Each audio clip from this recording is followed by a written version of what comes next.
Previously on Podcast Without Pretense. I'm not wearing any pants. So I watch a lot of these eating competitions because I got these braces and I can't eat so well now. So it's that vicarious thing. He's not coming back. I wouldn't come back with him. He does so many more successful shows. Hi, I'm Jonathan Strickland. I'm Iyaz Akhtar. And I'm Eric Sandine. I'm just happy that you were proven wrong once again, Eric, because Iyaz has to answer for his crime. Yeah. Wait, what do you mean? You chose Kindergarten Cop 2, and you must answer for that crime. I have to answer for anything. So today's episode, as I've tweeted earlier today on twitter.com/Iyaz, that we are going to review Kindergarten Cop 2. And this isn't some just regular movie review show. What do we do, Jonathan, to ourselves because we hate each other? Yeah, ever since like episode 44 or something like that, we just decided that we would start watching really shitty movies just to see how our tolerance was for paying our full attention to stuff that really doesn't deserve it. This was just brought up from a conversation we had where we realized that if we're watching stuff at home, we often have a second screen open and our full attention's not really being dedicated to whatever it is that's on the television. Sometimes, at least in my case, to the point where I have trouble recalling specific things happening in movies because I wasn't really paying attention. So this was a competition, not so much a competition, a challenge for ourselves to see how much of our full attention we could dedicate to something pretty shitty. And no second screens are allowed. No talking with anyone else is allowed. No alcohol is allowed. It's just you and the movie. Then once you get to a point where you think, yeah, I'm done with this, you can write down how long you lasted into that film. And at that point, you can either watch the rest of the movie with as many distractions present as you like, or if you really want to, you can just walk away. And honestly, I almost did that for this movie. How is it we've never named this challenge? Not like the single screen challenge, the shitty movie single screen challenge. It has no like quirky acronym. We need a backronym, so we need to come up with a word that we can fit something into. So that'll be the challenge for next week. It's only been 100 episodes since I know we haven't started doing so this. why don't we have a catchy little acronym for this yet, or some kind of quick way of to describe? I mean, we do this thing. We could play it on a soundboard at this point. Jonathan has this memorized, so yeah. There's very little variation when I describe what we do. Yes, it's pretty much. And we take turns picking movies. This week, or this episode's turn was mine. I chose Kindergarten Cop 2, starring Dolph Lundgren as the lead, and the poor man's Arnold Schwarzenegger. I don't know if he was quite good. He also was the executive producer, so I don't know if he was a poor man at the end of this. So quite good. Well, how long? Made that much money. How long? quite good. I'm having trouble processing this. All right, let's ask Eric first. How long did you watch Kindergarten Cop 2 before you went to a second screen, alcohol, a combination of both, or neither? Yeah. A commute movie for me. So Okay. I watched it on BART and then on the bus and then back at home. I actually didn't get any notifications during that time, so I'm going to say I got home and cracked open a beer, and it was about 45 minutes. Jonathan? To be fair, Paid though, a lot of attention to this if you're movie. riding on a fucking bus, there are distractions aplenty. But You know what though, to be honest, I actually think I pay more attention when I'm on a bus and staring at my phone and have headphones in than I do if I'm like sitting in my house. All right, that's fair. You're just trying to shut out the rest of the world. I got 15 minutes in to this turd, and then I stopped. I got 51 minutes and 45 seconds in. And the reason why I stopped was because I was going to order dinner. So there you go. Yeah. God, I don't know. Maybe I'm just having a really awful week, and that's why this movie, like, I felt it was minutes, really I don't bad. remember anything horrible at 15 minutes. No, I was just so. I think I found this movie to open up an existential crisis in my life where I thought, I'm spending time watching this that I'll never get back. You know, I was thinking the same thing. Also, the great thing about the commute movie, like watching it on your commute, because like I'm wasting that time anyway. I could have been reading a news article or something, but really, you know, That's not fair. that That's bad. fair. Like in my case, I was watching it at home, and I thought I could be doing anything else. I could be playing with my way more dog. distracting at home. Yeah. So, but Iyaz, you thought the same thing. While you're watching this movie, you thought, yeah. So there's a point where it's like 40 minutes into the movie, and I have a note about this, and we haven't gotten proper names to many of the characters, and I'm like, I could be doing any number of things, and the phrase I thought that you just said is like, this is time I will never get back. Maybe that's what the challenge is called. Time you never get back. That's fair. That should be the name of the. Really, that should just be the name of the podcast at this point. TimeYouNeverGetBack.com. The future home of best podcast of 2014 and podcastwithoutpretense.com coming to a URL near you. Yeah, but you're never getting this time back. And you've watched this thing. Although that's the thing. With the second screen, I think that it's not as bad because you just have it on as noise. And that's not such a big deal because you're doing something else. It's that first 51 minutes I spent of going, So here's the thing. This movie isn't anywhere close to being as bad as some of the stuff we've watched, most of the stuff we've watched for this show. It's just really mediocre. And I think those are the movies that hit me the hardest, actually. The ones that they're not so bad that you can really tear into them, but they're not entertaining enough to kind of stand on their own. This one, to me, fell into that category. Like, there was nothing grossly offensively bad as opposed, except for the fact that none of the movie makes sense. No. Like, none of it makes any sense. But it reminded me of one of my favorite 30 Rock quotes where Liz is like getting quotes for her books. And the quote she gets from Jack is, "Of my employees, she numbers among them."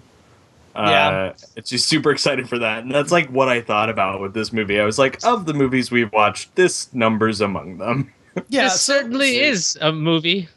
Right. Right. Yeah, it makes me think of the IT crowd with when they go see the musical Gay, and one of the buzz quotes on the poster for Gay the musical is, "Not as long as some other musicals."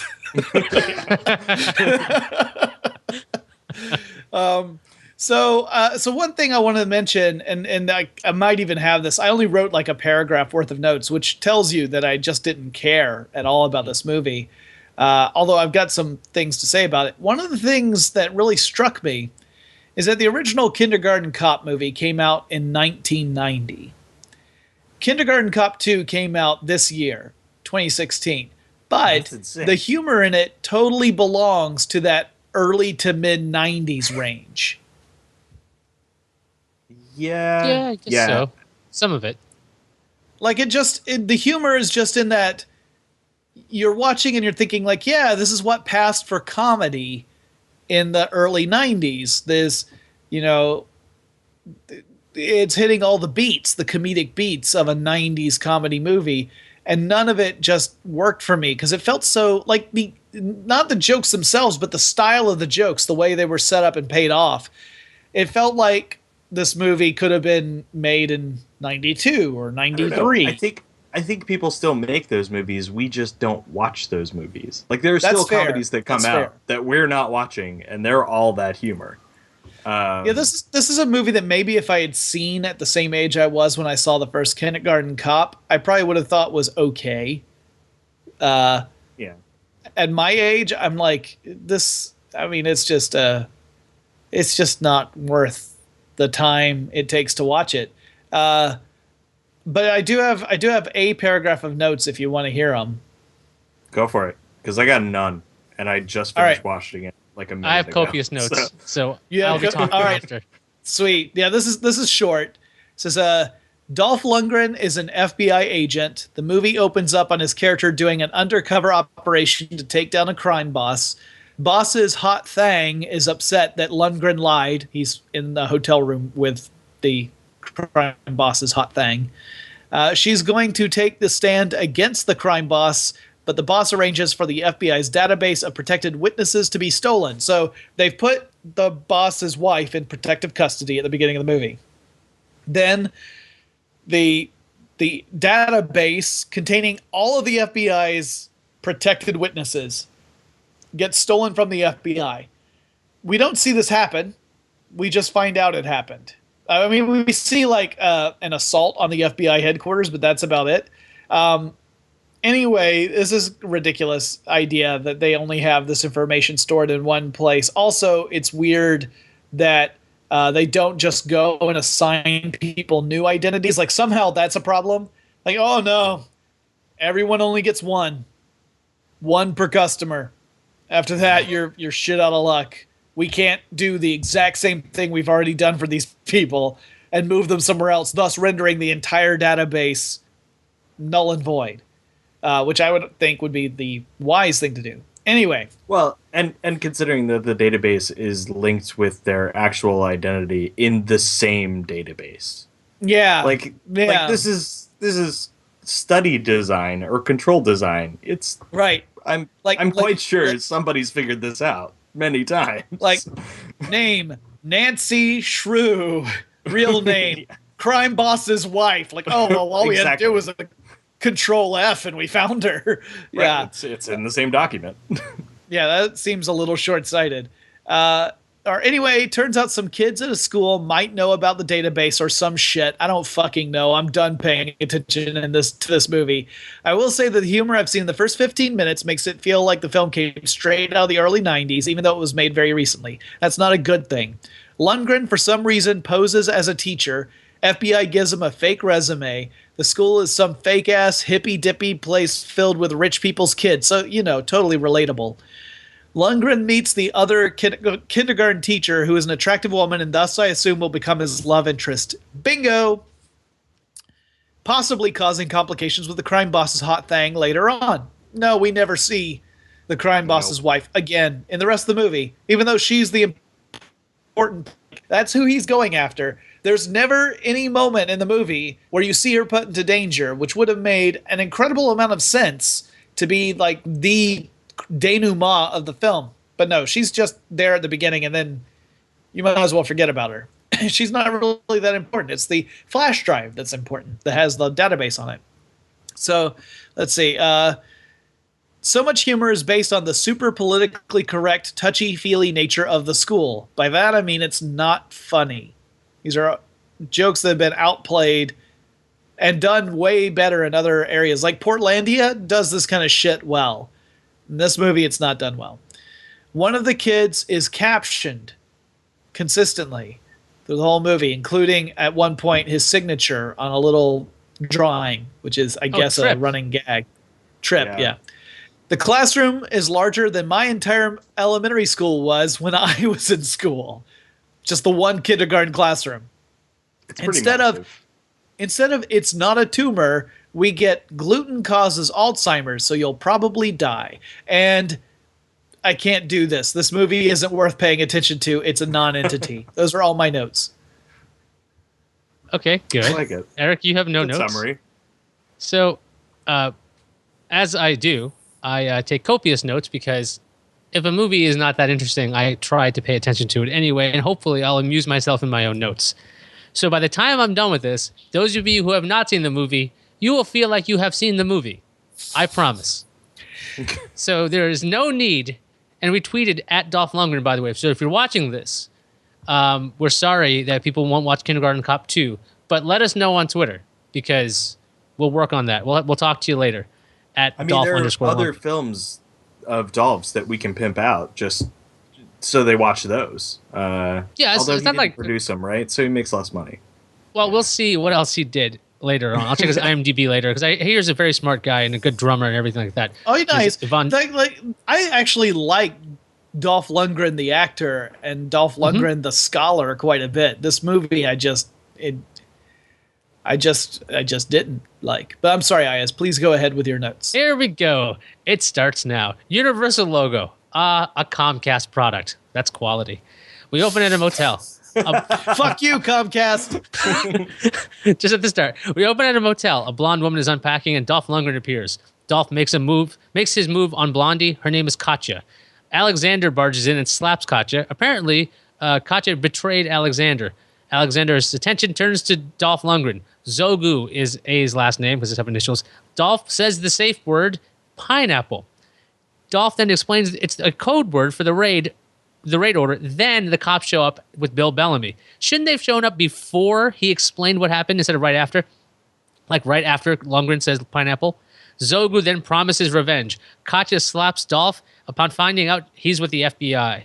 Dolph then talks to Bill Bellamy. They are going for a drink. By the way, at this point, if I'm calling them by their names, it means that we have not learned their actual character names yet. Time for the opening credits with fun music. Dolph is working out. Unlike the original Kindergarten Cop, the names in the credits don't have any backwards letters or anything. It's just like a childish font, but no little backwards R's. Not cute. Dolph Lundgren is an executive producer of this.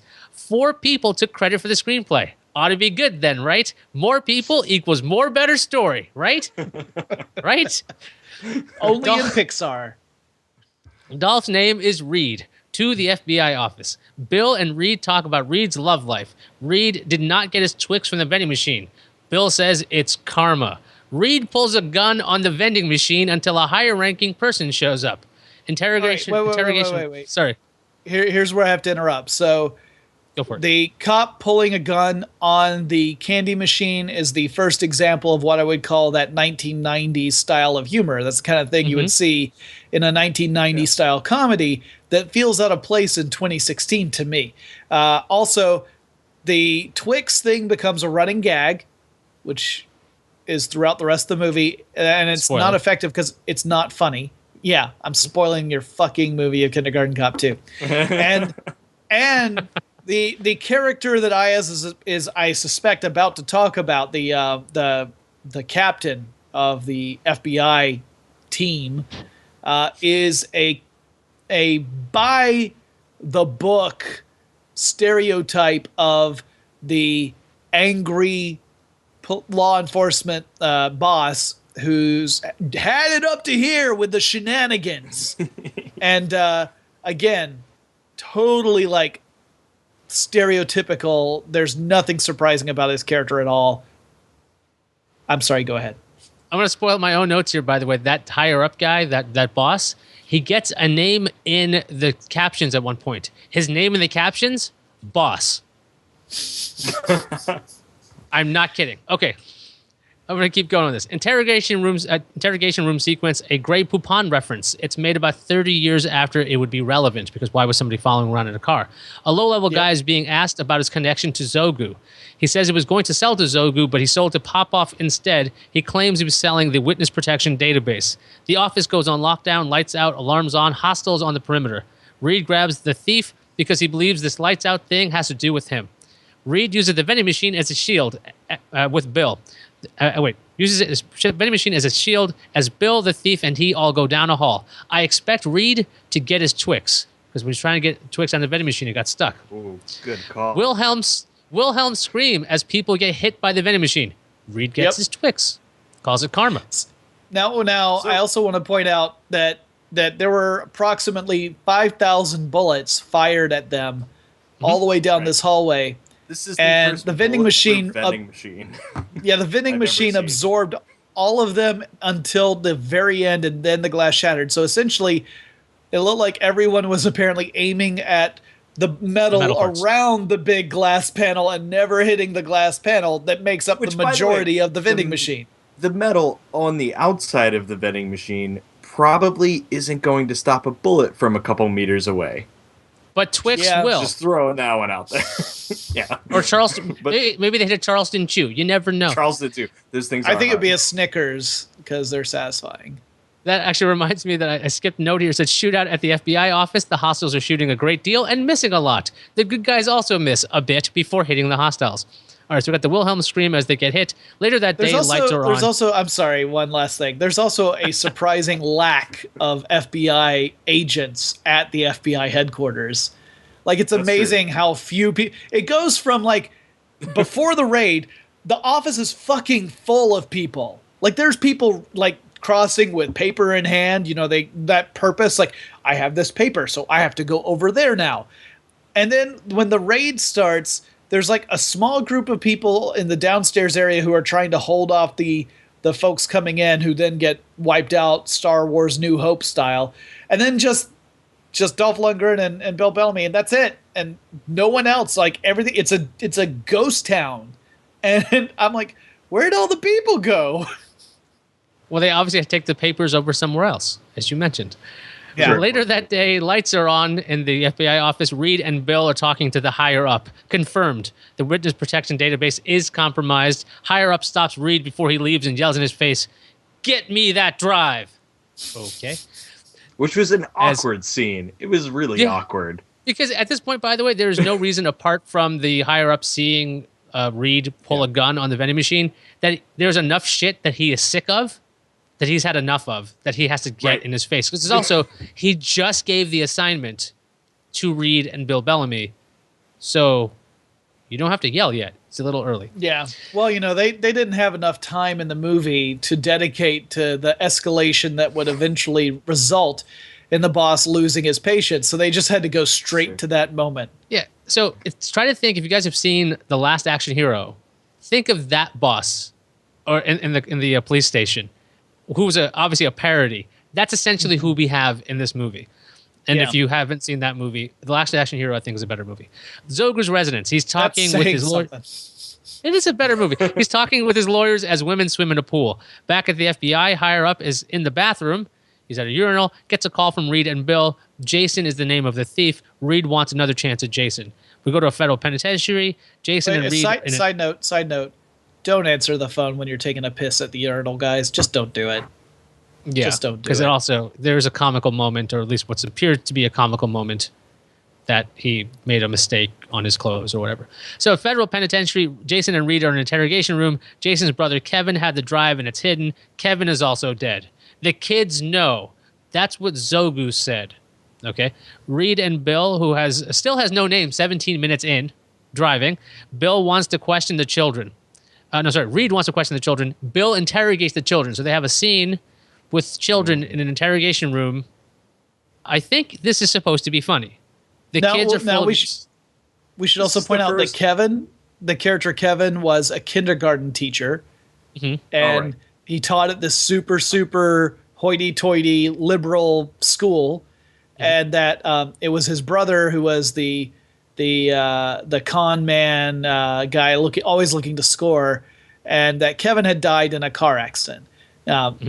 Apparently unrelated to anything else in this movie. Yeah, they never clear that up as if Zogu had anything to do with it or not.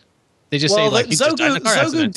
Zogu apparently didn't know about Kevin because that's true. That otherwise there would be no point to half the movie because he would have already been after tearing that school apart.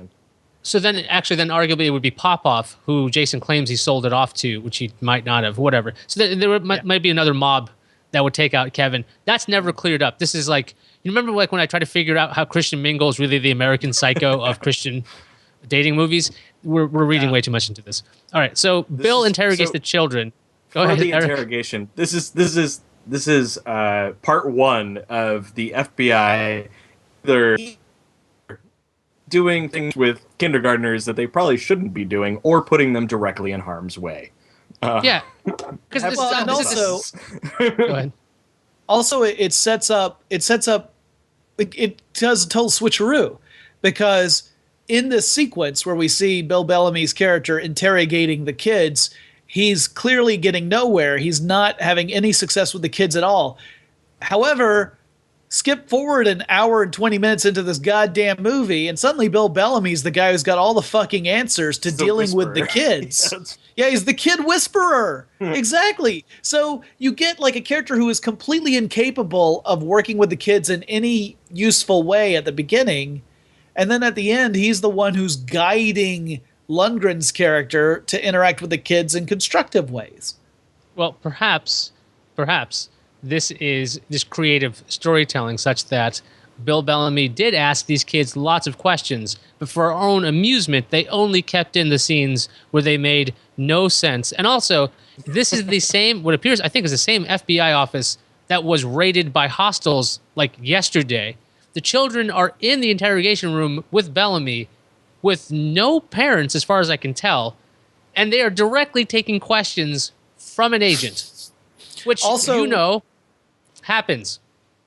we should point out there's also the very possibility that Bill Bellamy's character, because we're told how much time passes. It's like day 1, day 2, day 3, once we get to the kindergarten cop part, which, by the way, we haven't even hit yet. We're 20 minutes into the movie and we haven't hit that yet. Nope, We got a not way to even go. there. But we're told, day 1, day 2, day 3, day 4, day 5. Maybe sometime between day 1 and day 5, when all the shit goes down, that's when Bill Bellamy's character and his character's wife have their 5 kids, and then he becomes an expert on kids. Well, it could be one of those biblical days, like a long, like a 40-day and 40-night day. Well, no, like on the second day, this thing was, and the 7th day he rested. I don't know. That was supposed to take a long time. But that was the other movie, okay? I don't have the Christianity for Dummies book right now. We'll talk about that, last week or 2 weeks ago. All right. We'll talk about it 2 weeks ago. I like that. I'm going to start saying that. That's good. Yeah. One kid, okay, so the kids are full of useless information. One kid, this is interrogation if you've lost where we are. One kid says the flash drive is in the emergency kit, and then they go check. The child is confused. The flash drive with the flashlight. Okay, not too bad. Reed pitches recon, and he goes undercover without the school's permission. He says it's okay since he saw it in a movie once. Okay, that didn't happen. He should have, though. Like the kindergarten cop. This part, by the way, makes the whole conceit of the movie depends. It depends on him becoming an undercover cop working as a kindergarten teacher, because that's the basis of the movie, right? The whole thing depends on it. The problem is, it makes no sense, because why bother doing the undercover thing? Why not just interrogate people, investigate the school, and do a full search for the drive at the school? Yep. The bad guy doesn't know about the school yet, so there's no need for the undercover part. It just needs to be the FBI contacts the principal and says, "Hi, Kevin, his brother ended up stealing some important stuff. We think he handed it over. We think that Kevin hid it in the school somewhere. So here's a warrant. We're going to search the school for this so that we can end up putting a very dangerous criminal behind bars." But no, instead we get this weird plot where an FBI agent is going to pose as a kindergarten teacher and then surreptitiously search for the evidence that they need. It makes no sense. Thus putting all of the children in that school in danger. Like, in a lot of danger. Okay. Guys, listen, what's really important here is if what Jonathan says actually happens in the movie, this movie's just called Cop 2, okay? And/or Agent, because he's not a cop, right? He's a federal agent. Not the same thing. True. At least I don't think that name is applied to federal agents. It should have been kindergarten fed. Yeah, exactly. Really, well, except if it's kindergarten fed, it's a movie about lunch. Which we'll get to lunch. I have that in the notes too. But I mean, I think you could have written a movie where the undercover part would have become a necessity, but that was not achieved in this film. There was no reason for the undercover part at all. And I mean, except for the fact that the movie wouldn't exist without it. But that's a meta reason, right? There's not a logical reason in the movie itself for that to have happened.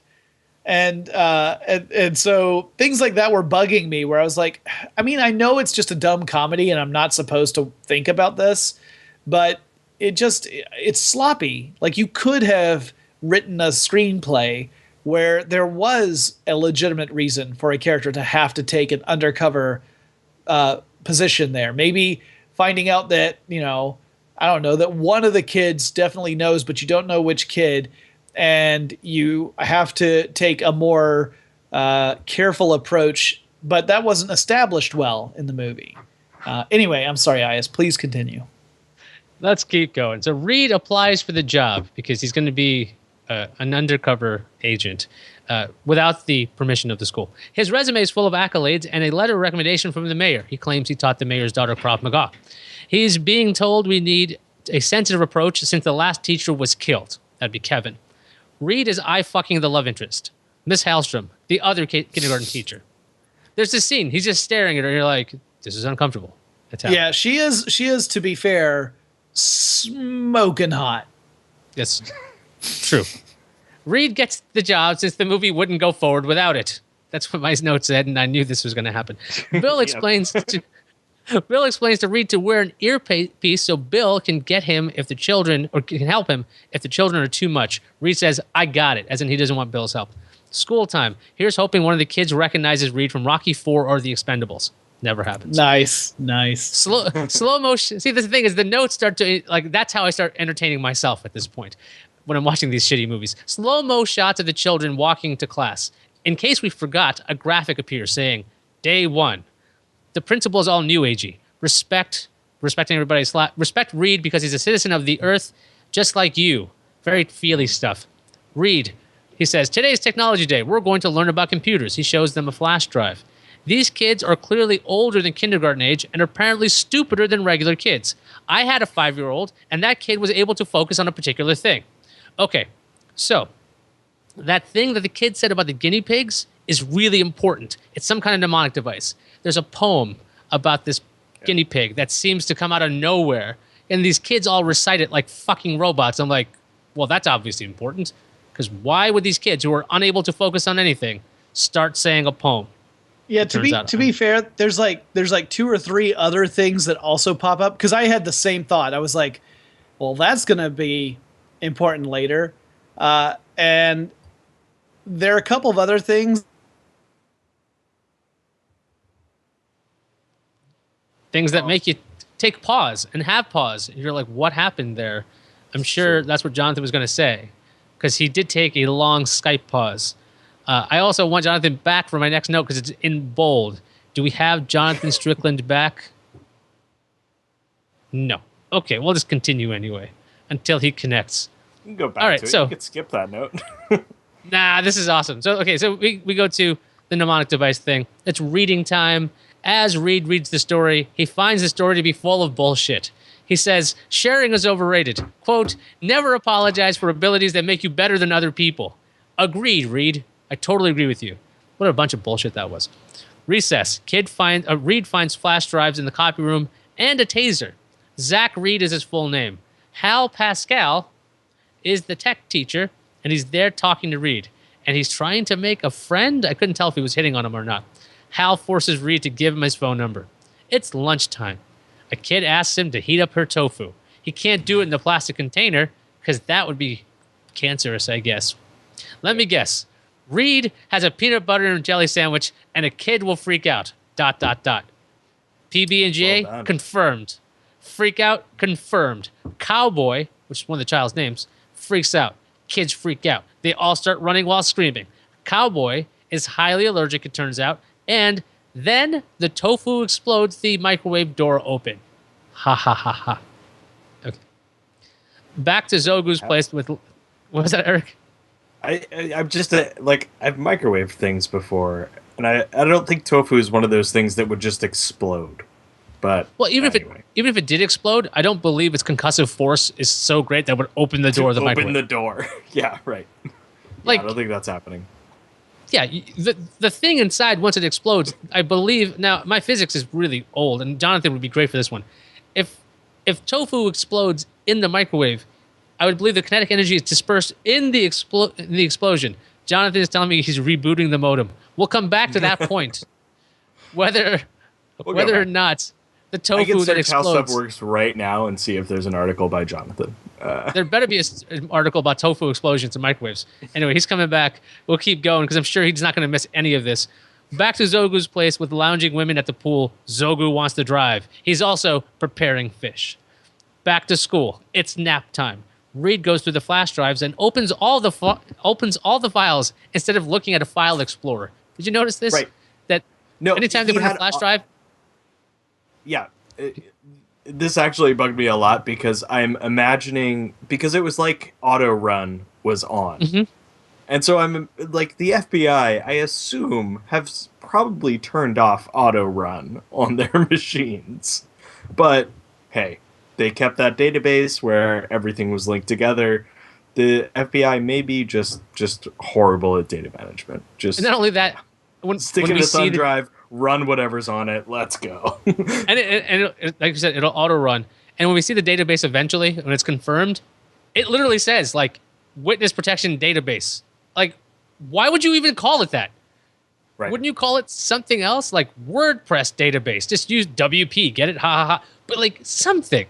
But anyway, You don't even have to give it an extension. Don't even put database. Just say like, I don't know, cutekitties.txt. Done. That's what I was also hoping that we would see, that when we saw all those images open up on those flash drives, I'm like, okay, maybe the database is within one of the images and you have to like decrypt it. Like, okay, I've seen that. It's a thing. Sure. It's not a thing in this movie. No. Okay, so let's see. It's nap time. Okay, we did that. Okay, so Reed offers the kids cookies. They ask adult-like questions and then they eat. Sugar high happens all at once. The song I Want Candy plays and the kids go wild. Reed cannot control them. He yells quiet to no effect. One kid pees into a trash can. Another kid pours paint onto another. Let's assume those cookies were laced with cocaine, because sugar doesn't do that. Okay, so the kids are on cocaine. Reed comes to Hallstrom's class with a kid who peed on him. Hallstrom takes the kid away to the bathroom, I assume, or she kills her. I don't know. Hallstrom then gets the kid to calm down by clapping a bit. They then go into meditation time. Reed is very happy. He questions Hallstrom about Kevin. She calls the kids those little brats, although I'm pretty sure the kids could hear her since she's like 5 feet from them. She talks, you know what I'm talking about, right? She's talking shit about them, and they're like right there. Reed flirts with his daughter. I mean his daughter-aged colleague. End of day 1. 41 minutes and 45 seconds, getting a bit. We're only ending day 1. Yeah. I guess so the rest of the days are shorter, huh? Yeah. Yeah. A little bit. Back to Reed's place, where Bill is waiting. 42 minutes in, and Bill gets a name thanks to the captions. His name is Sanders. Did you know that his name was Sanders? I did not, actually. His name is Sanders. They're having beers. Reed is threatened by Zogu's goons, so he beats them both up. Actually, quite handily. Reed tries to get the kids to behave using an air horn. The principal doesn't like that. He is disciplined. Reed talks to Bill and wants an earpiece so he can help him. They fight because Reed doesn't want any help. And this is where the food shows up, so I stopped paying attention. Bill helps Reed deal with... No, actually, no. This is when I ordered the food. Bill helps Reed deal with the new parenting / new ways to talk to children. What a load of shit. 51 minutes, 45 seconds. Yeah. There's Jonathan. I love that I pop back in and all I hear is, what a load of shit. Well, let me ask you this. We're going to go back to this point.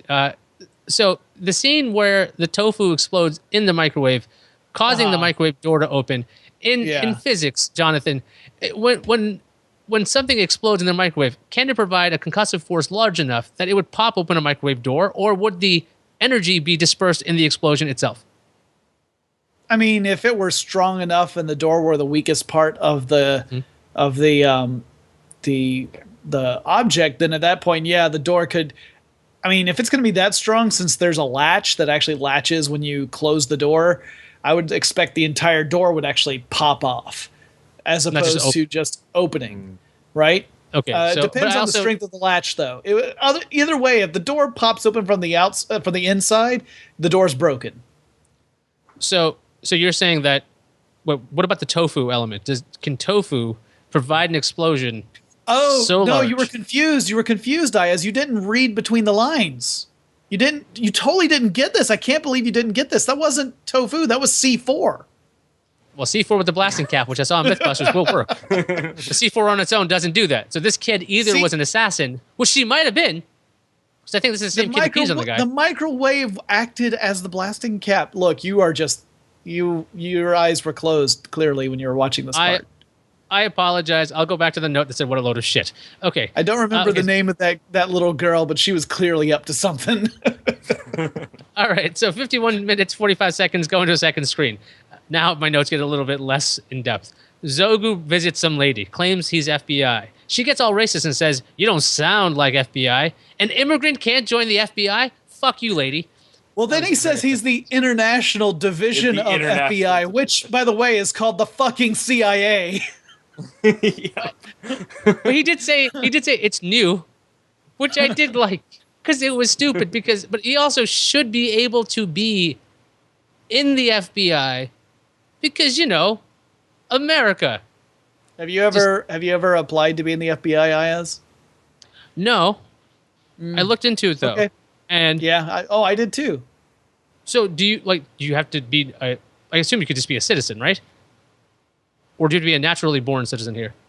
Well, you need to be a citizen, Yeah. and in the South it helps if you're of a particular complexion. Well, he is of a complexion. He just has a heavy accent. Anyway, so let's assume that Jonathan is right again. Tofu's C4, and there's some kind of natural citizenship element to this.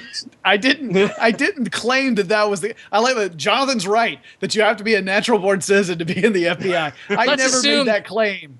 Let's assume, you know what? Let's assume that in this reality, where the cop thinks, a federal agent thinks the only way to get the information, because this is clearly not Earth. Wherever the fuck this is happening, it is not the Earth we are on. So in this universe, it's totally. That's how I'm going to start taking this movie.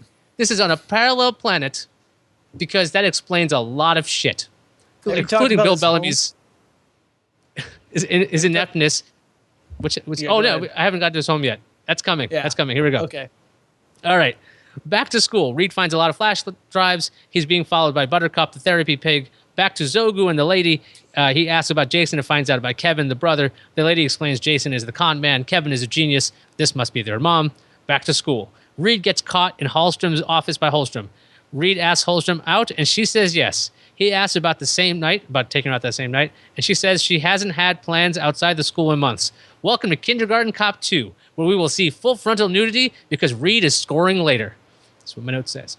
Hal says he called dibs on Olivia Hallstrom. Reed explains, I'm taking her out tonight. The therapy pig seems to annoy my dog, which was, I thought, very interesting. I was feeling, and I'm sure that my video's gone at this point, but I can still hear you guys. Okay, good.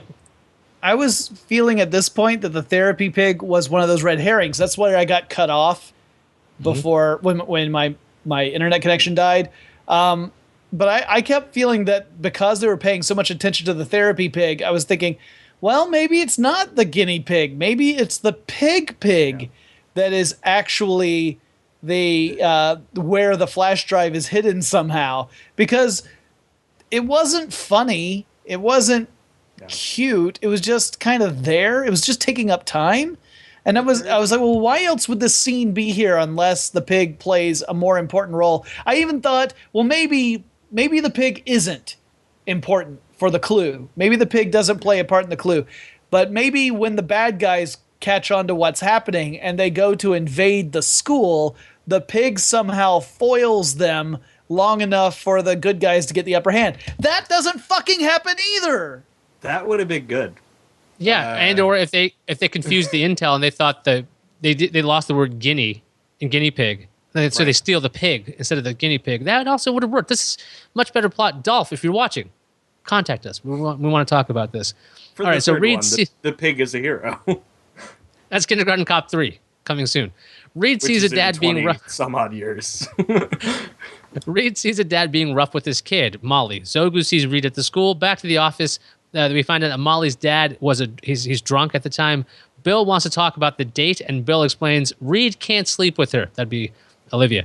Zach already has Hallstrom at his shack by the water. So this would be the part where I think Jonathan wants to talk about Reed's home. Well, just that it was a airline trailer next to a waterfront property. And I was like, this, I don't know. Like, it's so weird to see him take a woman back to this place. And the first thing she says is, how can you afford this? And I'm like, he's squatting on the land. Well, Airstream, if you look them up, it's a fucking airline trailer. They cost like a couple $1,000s. So like that's a lot of anyway. So Hallstrom cleans up nicely. She says Zach's muscles scream one night stand. Yep. Reed plays an album on his turntable. Yes, really. Hallstrom is turning into putty. 1 hour and 2 minutes. Check the time. Still 37 minutes left? How? How the hell is that possible? Hallstrom laments that kids forget about their kindergarten teachers. Bullshit. I still remember Miss Conti. She was a nice lady. Two of Zogu's goons, the ones who Reed beat up, are watching Reed. Reed asks about if Kevin left anything with Olivia, and she's getting a bit weirded out. Reed then offers a Twix to Olivia. It's his one vice. She eats his bar. He says and everything is forgotten. It's no longer weird anymore. Like that's what happens here. Like, yeah. So let me ask you detailed questions about this other person that you worked with. Why do you ask? Well, because I get better. It gets me closer to the kids. Well, why are you asking specific questions about whether he's left unmarked packages with me? Well, I'm sure you covered this while I was rebooting my modem. That fuck you, Comcast. But why in the world did he not take the two goons into custody after they assaulted him? Oh, the first time. Yeah, that's right. Yeah. Because there's a bit where he's getting in his car. We just, as you just mentioned, the two guys that he beat up were spying on him on his date. So when he was getting into his car and the two guys came up to try and threaten him and said that they would shoot him, and then he beats them both up, he just gets in his car and drives away. Why would he not arrest them, take them into custody? I mean, they are the two henchmen of the guy they're going after in the first place. They get more leverage that way. They could even, if they break them, they don't even need the wife anymore, who's the one person that is actually in danger at this point. Yeah. And they actually say they will shoot him. They actually tell the agent, we will shoot you if you don't give us this information. So it's not like they're just like, something's going to happen to you if you don't tell us. They literally say, we're going to shoot you. Yeah, like I said, parallel planet. You got yourself a nice Airstream trailer here. It'd be a shame if someone melted it down for scrap. So obviously, maybe we were the saying, henchmen actually think he's a kindergarten teacher, and that's what's going on. In the 90s, clearly. So this is like that Sliders episode that the Earth spins slower around the sun. So like they're still stuck in the 90s, sort of. And that's why this is Sliders episode. I don't remember any Sliders episodes. I watched it, but There's an episode where they kind of go back in time, but they bullshit their way around it. So I'm saying, this movie obviously taking place on a parallel Earth, why all the comedy is based in the 90s, even though it's sort of modern hippy-dippy shit with students. Yeah, there's an Uber joke in there. You're right, there's an Uber joke. But that's why it's Kindergarten Cop. It should be like maybe TOO, not like Kindergarten Cop 2 like a sequel. This ain't no fucking sequel, okay? Because this... Was it really an Uber joke at the end, or was it product placement? Oh, it could have been both. I think Twix was a product placement, by the way. Let's go back to this. Uber would pay for that. I mean, do you really think they were just getting bidding wars between Uber and Lyft for like this movie? I heard that Lyft was going to get the contract, but then Uber called them out to a remote location, canceled the call, and then they got it instead.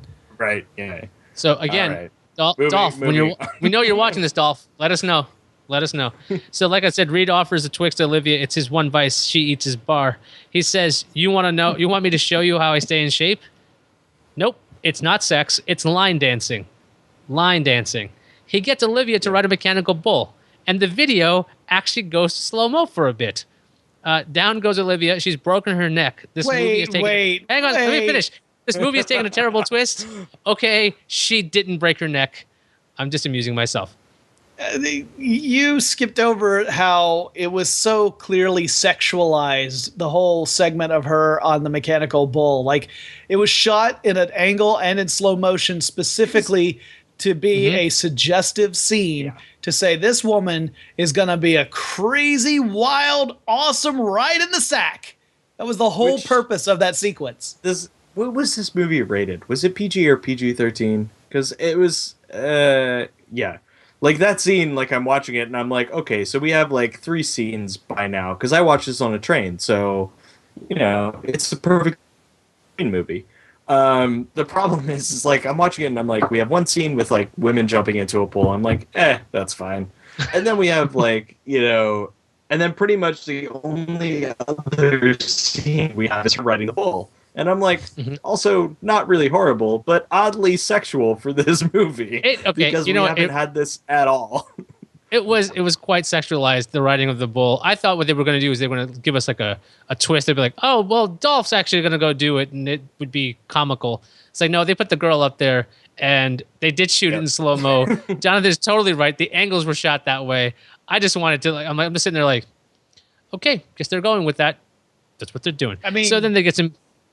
It was also, I also felt, did you not feel that it was a little weird that the kindergarten teacher turns out to be like that ready to jump into bed? I mean, not that that happens, but she's that ready for it to happen. I have notes about that. She has a line in the beginning of the day, which like kind of suggests that, I guess. Yeah, I guess maybe she's just got very good at separating her work personality and her let's go have incredible recreational sex personality. I don't judge. I'm just saying that the character turn took me by surprise. My question here is, your let's go have recreational sex personality and work personality are not one and the same? They are one and the same. That's what I'm saying, is that there's no divide there. Right. What you see is what you get. When I'm live streaming myself eating hot sauce, you know it's me saying, good to go. Okay. On that note, let's continue this. Oh, I got to find my notes. Where am I? Oh, crap. It moved. Full frontal, 1 hour. Miss Conti. She was a nice lady. Full frontal? It was a note. Oh, you weren't there for that. I said at some point, I said, welcome to Kindergarten Cop 2, where we'll get full frontal nudity later because Reed is going to score. All right. Let me keep going here. God. All right, so Reed comes back with some beers. He finds out that Zogu is talking to Olivia. Reed is freaked out a little bit. He pulls Olivia out of the bar by pulling her arm. Reed explains that Zogu is the head of the Albanian crime syndicate. Olivia is turned on that Reed protected her. And now she's eye-fucking him with a lip bite, no less. Kindergarten Cop 2, with nudity coming soon. Reed asks to continue this later, since he didn't want to sleep with her at that time. Back to the FBI, an hour and 10 minutes in, Sanders officially gets a name by the higher-up because they actually say it out loud. The higher-up has no name as of now. Now at school. Hal is in the principal's office. He's saying that Reed needs to be fired because Hal found a taser in Reed's briefcase or something. The principal accidentally shoots the taser into Hal's nuts. Reed turns off the gun after dropping it. Hal admits he shits himself a little bit. Okay. And that suffices for the big humor in that sequence. Yeah, that is the guy screaming, "You shot me in the nuts," and then the principal saying, "I shot him in the nuts." Mm-hmm. And then Dolph Lundgren's character casually turning off a taser, which, by the way, is not the way tasers work. Tasers fire for like 15 seconds and then stop. Although you can send a second shock through if you want to. Can you stop it in the 15 seconds or not? No, it's just going. Good to know. Yeah. Fun thing. This show's educational. All right, so we got Sanders is spying on Zogu. Then he gets distracted by the women because she's there at the pool. Nature walk time. No, it's capture the flag time. Olivia has her class. Badass music plays for Reed's class. Olivia's got a naughty schoolgirl thing going right now. The friendly bet. Loser pays for dinner. Sophie is one of the kids. She has a fake flag, while some other kid really has the flag. Molly is crying by some kind of tree. Finding out more about Molly's drunk dad, Mr. Edwards. I guess I skipped the fact that the class wins. I mean, they do. Reed's class wins. It's also strange that the weird hippie school is putting two kindergarten classes against each other playing capture the flag. That's also outside of their bounds generally, but we'll go with it. My notes seem to have skipped entirely that Reed teaches them about the Trojan War thing and the Trojan horse thing, and that's why he comes up with this plan. Which, by the way, doesn't make sense. It's not how they win. Yeah, that's not how they win. They win by faking a flag, not by sneaking in a group under pretense that they are part of a gift or part of the other team, then stealing the flag and winning. It's a totally different. I mean, both were fake out plays, but that's where the resemblance ends. But yeah, he used the little toy, Hal's little toy soldiers to explain the Trojan War to the kids who all thought it was fascinating. All right, so we got Molly's crying, finding out more about her drunk dad, Mr. Edwards. Edwards lost his job. Reed has a talk with Edwards and tries to set him right. Olivia's turned on by this. Bachelor auction. Reed is up, starts bidding at $100, ends at $2,000. It's Olivia fanning cash. Olivia is turned on by this. Another shot of Mija, the guinea pig, is the drive in the Olivia is cage. turned on by Mija. Olivia's turned on by this.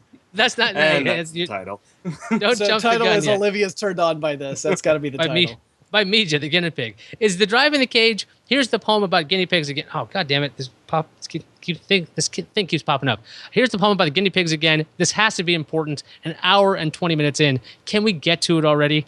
Agent Sanders gets tricked in a surveillance van. Somebody knocks and says, Agent Sanders. Then he opens the door and gets punched in the face by one of the Albanian gang members. The surveillance van is now stolen. Miss Sinclair is the principal. She gets a name. Reed explains the school needs to be locked down because they are in danger. Hal has the kids at his... Go ahead. And the reason he knows that they're in danger is because what's Bill Bellamy's character's name again? Sanders. Sanders. Sanders is left alive. Like they knock him out and they steal his surveillance van, but they leave him alive and in possession of his phone. Quick. Yeah, he wakes up pretty quick too. He recovers. He still has his phone. He calls Reed to warn him, and he calls Uber. That's where the Uber joke comes in, where he gets a ride with Uber because he called in for backup, but Uber arrived there first. So that's the Uber joke slash endorsement or whatever. And I thought it was weird. Like, well, why? I mean, I understand this is a lighthearted comedy. You're not going to kill off the character this way, but logically, why would they leave him alive or unrestrained or let him keep his phone? Why would they let any of that happen? Did we skip the fact that I think you mentioned it, but the kids are going on a field trip with their computer teacher, and the computer teacher looks at the kindergarten teacher and goes, "No, it's fine. I got this." Isn't that odd? Like, I don't know. Yeah, a little bit. Just a little odd. So we got Hal has the kids at a sculpture garden because that's their field trip. He's carrying an odd canister. Sanders knows the name Mija. At this point, Sanders is at the actual kindergarten room. By the way, in this movie, in the surveillance van, Sanders has cracked all of the surveillance cameras in the school. There is a little pen on Dolph Lundgren that actually is a little camera. All the mics are being picked up.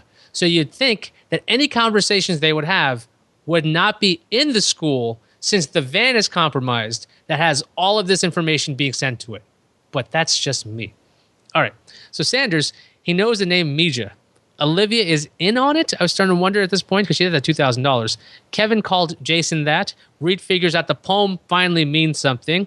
The odd canister is a time capsule. It was an acrostic. So time capsule was the actual word. Although it seemed like they just arbitrarily took letters. But maybe I was wrong about that. Yeah, when they were actually writing it out. Totally true. Yeah, right, like the word is clearly the first word of the next line. Like there are no lines here, really. Well, I mean, there was a different kid that would say different pieces, so maybe maybe it matched up to that. It's one of the few things I didn't go back and watch, which would be actually all of it. Who am I kidding? So the odd canister is a time capsule. Zogu shows up now at the school. He claps, and now Zogu takes the FBI's weapons. Zogu is headed to the sculpture gardens. Zogu orders to take the girl. Zogu says it's Reed's MO to get romantically involved on assignment. Olivia is turned on by this. Bill is to be killed. Bill is to be killed because they now finally order his death. The principal saves Sanders by beating the henchman up with a baseball bat. This is when I thought the pig should have jumped in. The pig should have jumped in this scene, but didn't. Okay. The Trojan horse method will surely play out in this movie. That's my next note to myself. The time capsule is handed over. There's a multi-tool, a blue plastic thing, and a flash drive. That's all, by the way, that's in the time capsule, as far as I can tell. Not a great time Confirmed. Capsule. What's that? Oh, just not a great time capsule. Especially... You can't guarantee that a flash drive is something that's going to be easily accessible in the future. That could very well be a completely obsolete technology. That's why and I think they were talking about 200 capsules years. Get a golden record. That's the only way. It was something like 200 years, too. I always just put a person in mind, and the person will explain in 200 years what all the stuff means. Assuming they don't explode because they're made out of C4. As we know, that's how people are made on this planet. Planet of Kindergarten Cop 2. You just draw straws, and whichever kindergartner has the shortest straw gets shoved into the time capsule. Sorry, Sophie. You're fucked. The time capsule is handed over. Like I said, there's a multi-tool, a blue plastic thing, and a flash drive. Confirmed it is the database because they put it in a computer, a little netbook, and as we talked with Eric before, it all runs auto-run, and it shows up and says Witness Protection Database. Because they didn't even bother to say, like, have a password before you get to the database. None of it. Anyway, adults walk over to the fish statue. Zogu makes a joke, how fitting, you'll sleep with the fishes. Reed is about to be shot. He stops Zogu and asks for a last meal. He pulls out a Twix out of his pocket. The third mention. The kids are in the fish with spears. They attack the bad guys.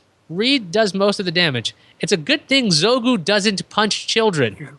Right? Because he takes the feeding. He's got a gun, and he's generally, I would assume, in a panic state. Turning around and just firing at something running at you, I would have expected that to actually happen. I mean, look, and the other thing is, like, he doesn't have to, like, even kill one of them. He can just, like, kick one. I think the other kids might back the fuck up. He's a big dude. Just wing Trip, and the rest will fall in line. You make an example out of Trip, and the rest will follow. Okay, so it's a good thing Zogu doesn't punch children. Hal beats the hell out of one of the henchmen, which is very surprising. Reed chases Zogu, and he gets the drop on him. Fist fight in the water. Zogu is defeated relatively easily in hand-to-hand combat. Reed wins and says, "Class dismissed." Sanders shows up and mocks Reed for that quip, and backup arrests Zogu. The parents show up, and we find out Molly's drunk dad owns a suit, or he got a job, I guess. The higher up gets a name at 1 hour 33 minutes by the captions. His name is Boss. Boss tells Reed to get back to work, back to school. Olivia's alone. Olivia's turned on by this. Reed looks at some artwork. Reed looks at some artwork by the children. If I were Olivia and I were alone, I would also be turned on by that. Reed looks at some artwork by the children. Olivia walks and sees Reed. She calls him Agent Reed. Olivia's turned on by this. She runs and kisses him. The principal shows up with the kids. She says, while they're kissing, "That's strike 3. So I guess Reed is fired." Okay. All the kids hug Reed and Olivia. The end. There are credits. Mija and Buttercup get credits with images. Mikey and Percy, respectively. Zogu? No credits for Zogu until the actual text. And so ends your experience of hearing how Kindergarten Cop 2 went. You know, after hearing your rundown, I have identified the single most unbelievable element of this entire movie. Which is that a kindergarten school teacher would have $2,000 to waste on a charity auction. No, totally true. When that happened, I was like, hold on. And I like Iyaz's point where he's like, she might be in on this because she had $2,000. Because I was thinking the same thing. I'm like, hold on. Where did she get this money? And it was in cash. She's fanning it. Yeah, at the all of these auction. people had cash. Yeah. Well, I could expect, like the rich mothers and the rich whatever, but like, she's a kindergarten teacher, so she's apparently fiscally incredibly irresponsible, or she's really independently wealthy, and or she's in on this thing with Kevin, who maybe she killed in a car accident, like by cutting the brake lines. That's what I'm going to say is happening. Yeah, let's cover some loose ties for her to like bet or to show that she's into him by paying $2,000. Right? Because that's really all you're doing in this scenario. Well, like, either that or you're saying not just that you're into him, but that you don't want any other bitches getting their claws into him. Right, exactly. Right. Yeah. So let's talk about some loose ends in this movie, that like the fact that the bad guy's wife, who is important mistress. in the very mistress, by the way. The mistress, sorry. The bad guy, so I was right when I said his hot thang as opposed to wife in my notes. The bad guy's mistress, who's very important, like she's the MacGuffin, essentially, of the entire film. We never really hear anything else about her except for the fact that, the bad guy gives a sly dig at Reed about him getting romantically involved while on a case, and he's specifically doing that to upset Olivia.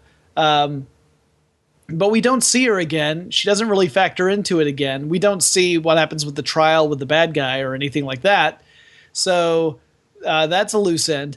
The fact, again, that they established the therapy pig, but there's nothing that happens with the therapy pig. I guess it's just supposed to be funny that they had a therapy pig. What the hell happened with Therapy Pig? I will say, though, Therapy Pig got the one laugh out of me.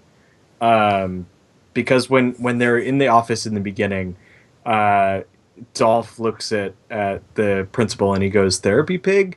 And he's like, and the principal is like, "Yeah, she's really great with the kids. She's a good swine." For some reason, that got me, and I let out a laugh for that. I was mostly feeling empathy for the poor pig who was clearly having trouble standing up on that floor. And whenever the pig was trying to move, its little hooves were like sliding all over the floor, and I'm like, this is not good for that pig. Well, wait. So back to the loose ends. The loose ends. You said that with the whole Katja story, the fact that what's his name, Zugo? Zogu? Alexander, A to Z, whatever the hell his name is, that guy, he was in the act of, attempted murder.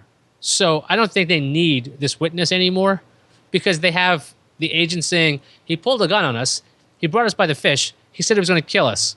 And we have kid witnesses. And as we know, kids can be interrogated, and clearly they're unbiased witnesses. So obviously Alexander's going to jail. So there's nothing to worry about there.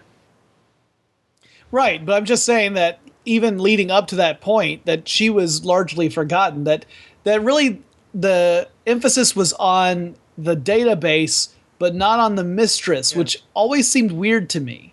Like, I understand from the FBI perspective that they want the database back because there's way more at stake here than just one case, right? If it's all the witnesses that are under FBI protection, that's a huge number of people, right? But from the bad guy's perspective, the one thing that he was caring about, at least at that point, was getting to the mistress and killing her off so that she couldn't testify against him in court.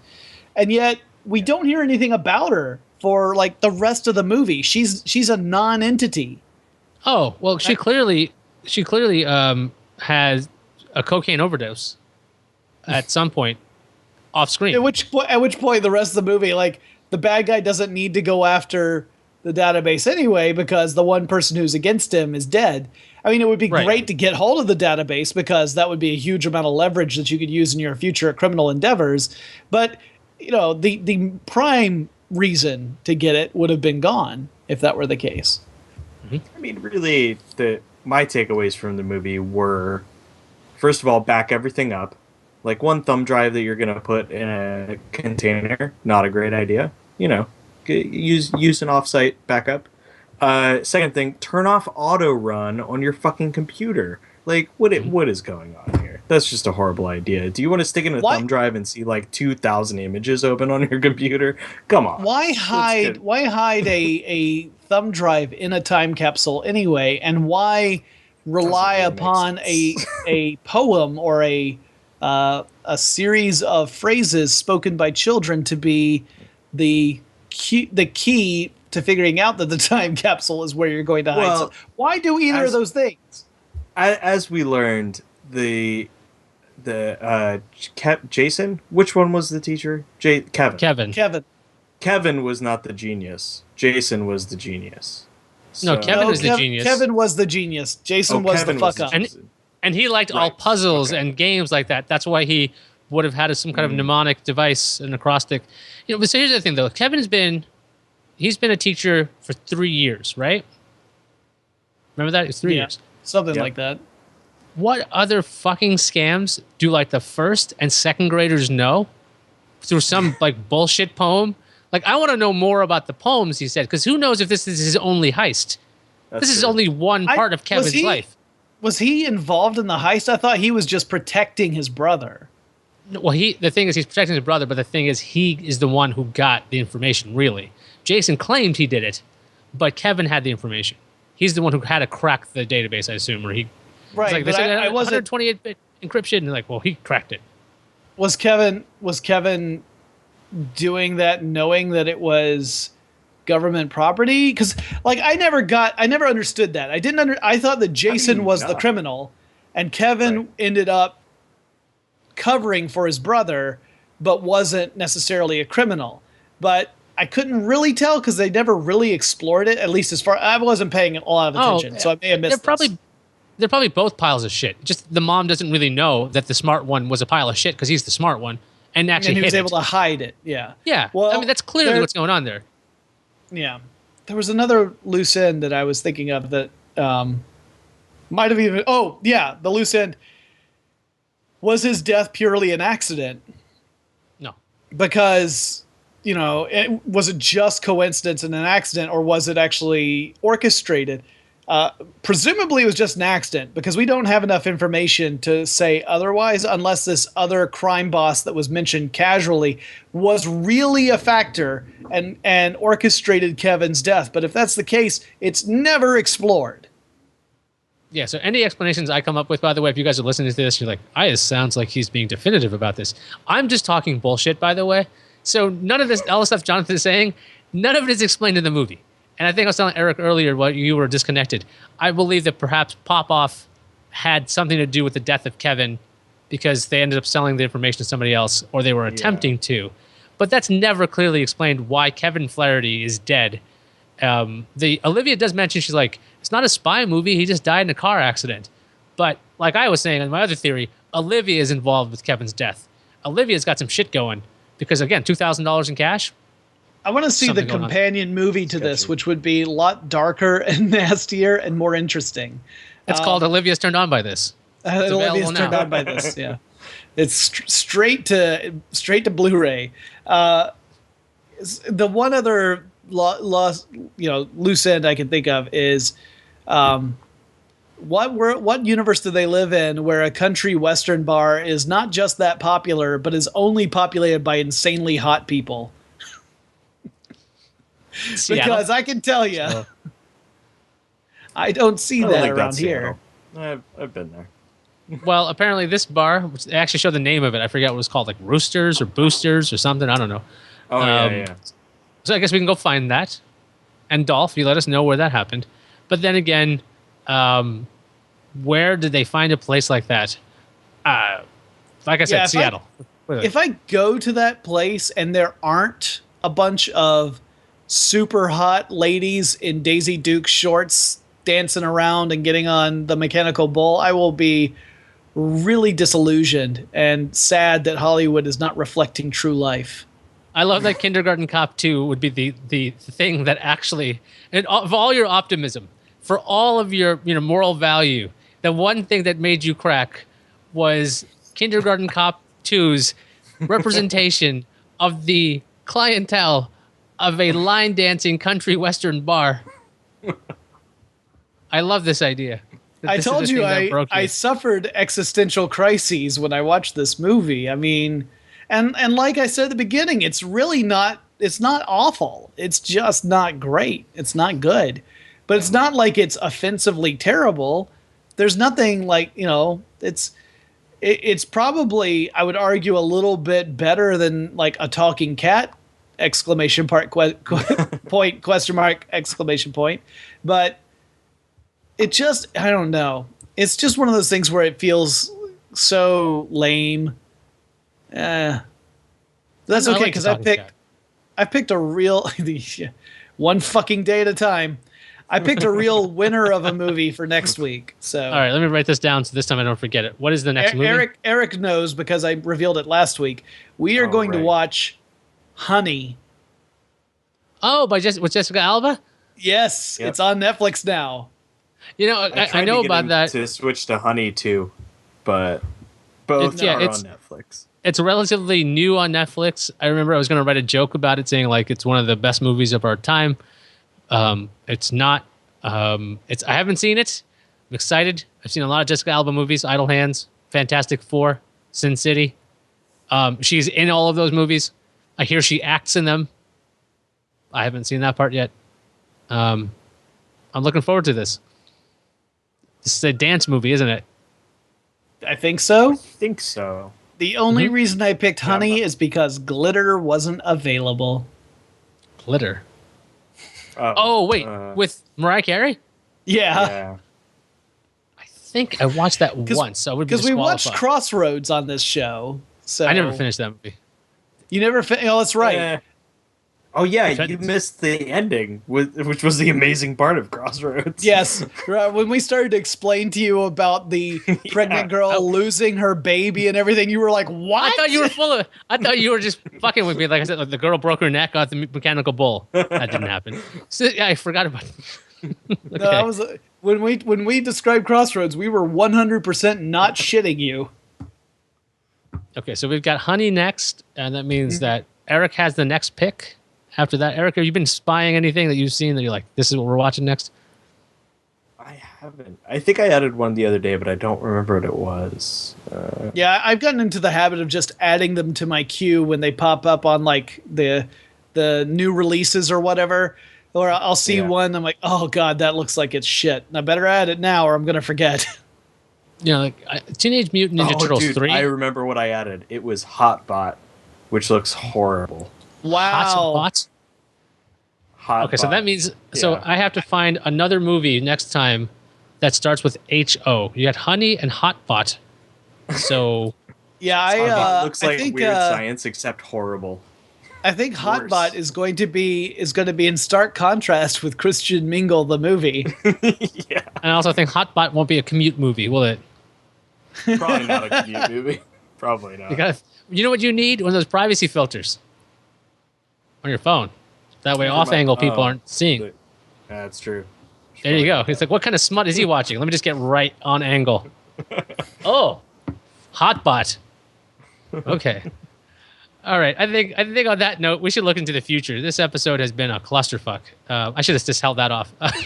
Next time on Podcast Without Pretense. Iyaz, Jesus, why did you choose Fleshlight, the movie, in 3D? So it turns out, Honey, I don't know what happened with Netflix, but like during the middle of it, it just shows a shot of a little bear full of honey. It goes on like this for an hour. I installed the privacy filter wrong, and it actually kind of started projecting the film onto the train, it didn't go well. It didn't go